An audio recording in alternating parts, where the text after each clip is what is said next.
New মার্কেটের সামনে হঠাৎ একটা পিচ্চি মেয়ে বলে উঠলো, বাবা বাবা দেখো ছেলেটা আমাকে চোখ মারছে। ওর বাবা বলল, কোন ছেলে মা, কোথায় সেই হারামজাদা? মেয়েটা ওর হাতের আঙ্গুল আমার দিকে করার সাথে সাথে আমার কলিজা শুকিয়ে গেল। দেখি পাশে দাঁড়িয়ে থাকা ওর বাবা আমার দিকে কটমট দৃষ্টিতে তাকিয়ে আছে। বেডি দেখলে মনে হয় ছোটখাটো একটা দানব। প্রেমিকার সাথে দেখা করব বলে মার্কেটে দাঁড়িয়ে আছি। ওই 4-5 বছরের পিচ্চি মেয়েটা আমাকে প্রথমেই চোখ মেরেছে। প্রথম কয়েকবার পিচ্চিটা মারার পর আমিও দুষ্টামি করে একটা চোখ মেরেছি।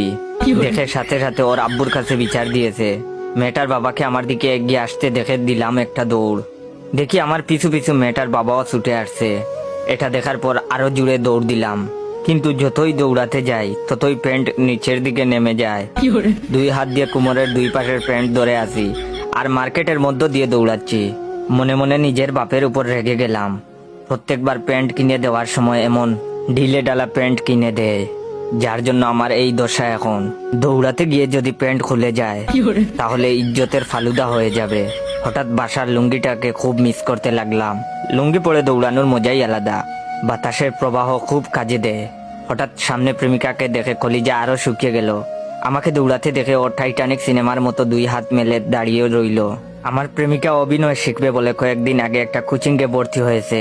কোচিং করার পর থেকে আমার সাথে এমন ভাবে কথা বলে যে বুঝতেই পারি না ও আমার প্রেমিকা না, ছবির নায়িকা। ওর কাছে পৌঁছেই বললাম, চলো এখান থেকে পালাই, না হলে মায়ের একটাও মাটিতে পড়বে না। আমার কথা শুনে প্রেমিকা বলে উঠলো, না না না, এ হতে পারে না। তোমার সাথে প্রেম করব বলে আমি 7 সমুদ্র 13 নদী পার হয়ে তোমার কাছে ছুটে এসেছি, আর তুমি কিনা আমাকে বলছো এখন থেকে পালিয়ে যাব। ওই শয়তান রাজা আমাদের কিছুই করতে পারবে না। আমাদের ভালোবাসার কাছে ওর অশুভ শক্তি পরাজিত হবেই। আমি তোমার সাথে এই বিশাল রাজ্যে সারা জীবন কাটিয়ে দিতে চাই, প্রিয় জায়েদ খান, টুকু জয় খান। প্রেমিকার অভিনয় দেখে আমার বুঝতে আর বাকি রইল না। পৃথিবী উল্টে গেলেও মাইরের আজমিস নাই। এর মধ্যে দেখি মেয়েটার বাবা প্রায় কাছে চলে এসেছে। প্রেমিকাকে বললাম, তুমি আমার সাথে যাবে কিনা? প্রেমিকা দেখি আবার অভিনয় করে বলে উঠলো, এ জীবন যদি চলে যায় যাক, তবু আমি এই রাজ্য ছেড়ে কোথাও যাব না। আমি বললাম, থাকো তুমি তোমার রাজ্য নিয়ে, আমি পালালাম। নিজে বাঁচলে বাপের নাম। যেই দৌড় দিতে যাব ঠিক তখনই প্রেমিকা আমার শার্ট টেনে ধরে বলল, যেতে চাইলে যেতে দিব না, না না না, যেতে দিব না। তোমায় হৃদমাজারে রাখিব, ছেড়ে দিব না। প্রেমিকাকে বললাম, আল্লাহর দোহাই লাগে আমাকে ছেড়ে দেও। প্রেমিকা আরো শক্ত করে ধরে বলল, না না না, তোমাকে এই সুন্দর রাজপ্রাসাদ ছেড়ে যেতে দিব না।